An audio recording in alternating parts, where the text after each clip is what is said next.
Sheldon Haudenschild wins in Australia. The National Touring Dirt Late Model season begins tonight, and we go down a big rabbit hole of dirt late model history. Let's go.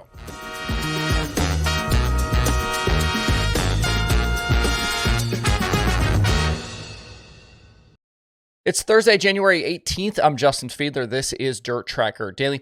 Very early this morning, down under, Sheldon Haudenschild got a big weekend of sprint car racing going with the victory in the King's Challenge at Borderline Speedway.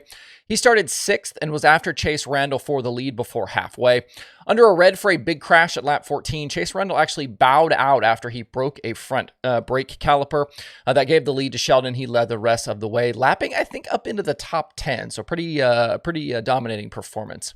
Kerry Madsen and Jai Corbett rounded out the night's podium. It was the first American win at the King's Challenge since Jason Johnson did it in 2012. It was also Sheldon's first win of this Australia trip. With racing at Borderline done, the focus now shifts to Warrnambool and the Grand Annual Sprint Car Classic. They'll run split field prelim nights Friday and Saturday with the Classic finale on Sunday. If you want to watch, like I said on the daily yesterday, Flow Racing has the coverage for U.S. watchers, and then Clay-Per-View has action for the rest of the world. Here in the U.S., the Classic gets started around 1:30 a.m. Eastern, late tonight or early tomorrow morning, however you want to, kind of classify it. If you want to see highlights from Borderline, go find the Clay-Per-View YouTube channel or Facebook page. You can watch the whole highlight package over there for free.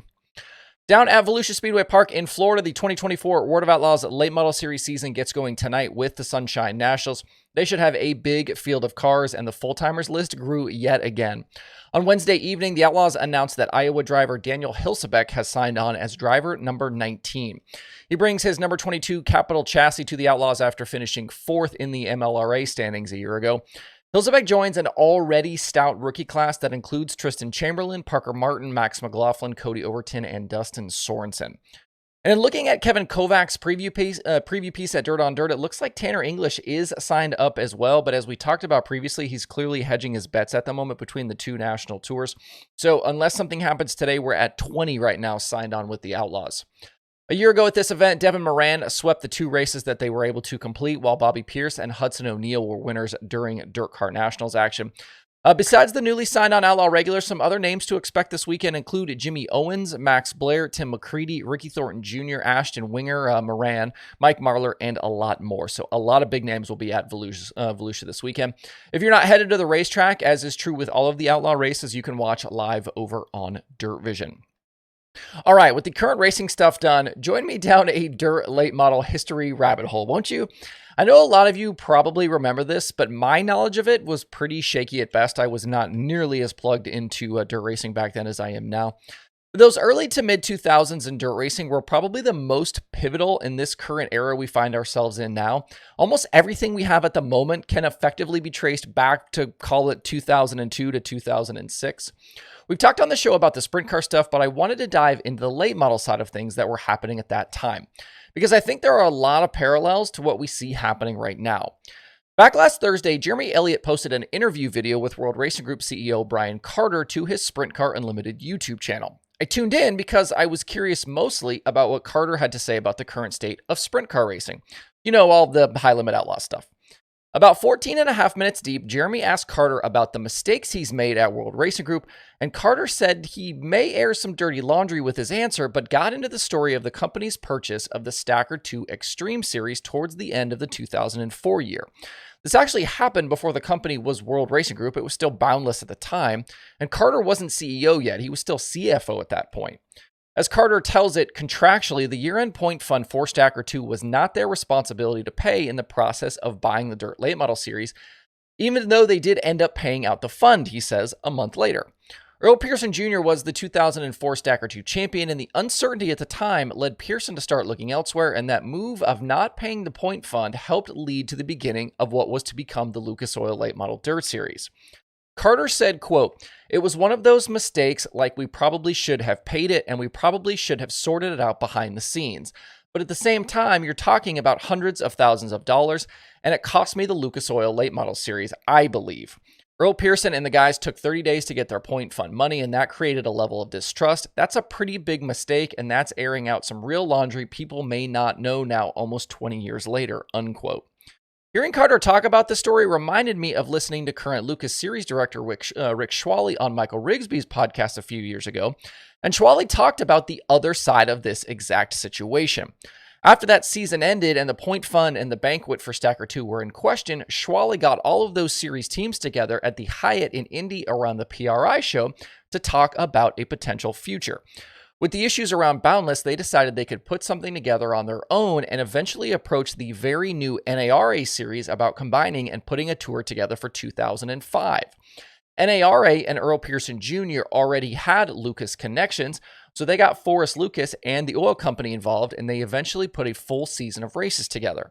They went to Speed Weeks in 05 as the Lucas Oil NARA, but by Charlotte in April, it had officially become Lucas-owned and the Lucas Oil Late Model Dirt Series that we know today. In that podcast with Schwallie, Rigsby also talked about Doug Bland, who owned the Stacker2 series before Boundless bought it, and I went back and listened to Rigsby's interview with him as well. Before 2004, the Xtreme DIRTCar Series was effectively the top late model tour in the country. Bland had purchased the UDTRA in 2002. He brought Speed Channel in 2003, so they had a TV deal, and then he signed the Stacker2 sponsorship deal.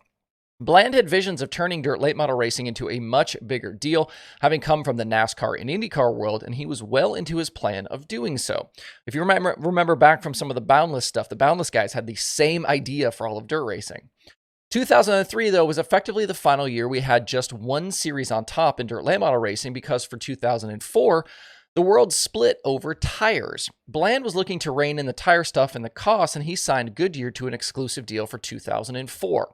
While Hoosier partnered with Boundless to create the World of Outlaws Late Model Series, bringing in Scott Bloomquist and Steve Francis, Rick Eckert, and a bunch of top guys to form the Dirty Dozen. Everyone picked a side, and things got pretty ugly from the sound of it. A quick side note here, if you haven't watched the 2004 season and review video for the World of Outlaws Late Models, I would recommend doing so. It's on Dirt Vision in the Vault. It's about 20 minutes of race clips set to different songs based on the driver. There's just no context. There's no talking, there's no words on the screen, just music and late models. It's almost a tad unhinged. And I'd show you a clip here, but I'd get dinged for copyright based on the songs, but go find it and watch. And my apologies to anyone who might be watching this who had a hand in making that video. This isn't an attack on you, just looking at a 2004 video through a 2024 lens. But back to the drama. Later in 2004, in the midst of all of this late model ugliness, Boundless and Bobby Hartsleaf approached Bland about acquiring the Stacker2 series. Boundless was trying really hard to effectively own all of dirt racing, and after buying dirt from Glenn Donnelly in the Northeast and the World of Outlaws from Ted Johnson, they could again unify late model racing with this deal. So late in 04, Bland sells the Stacker2 series, leaves dirt late model racing forever, and Boundless also gets United Midwest Promoters, aka UMP, from Bob Sargent and Kenny Schrader. So it would appear that they had it all again. But that was until the point fund wasn't paid immediately after the season, and then the Stacker2 guys decided to strike out on their own, create a series. And here we are 20 years later with still two competing national tours on the late model side. And we're on the precipice of watching the first season of two national sprint car tours since, you guessed it, 2005. It's just one big damn circle.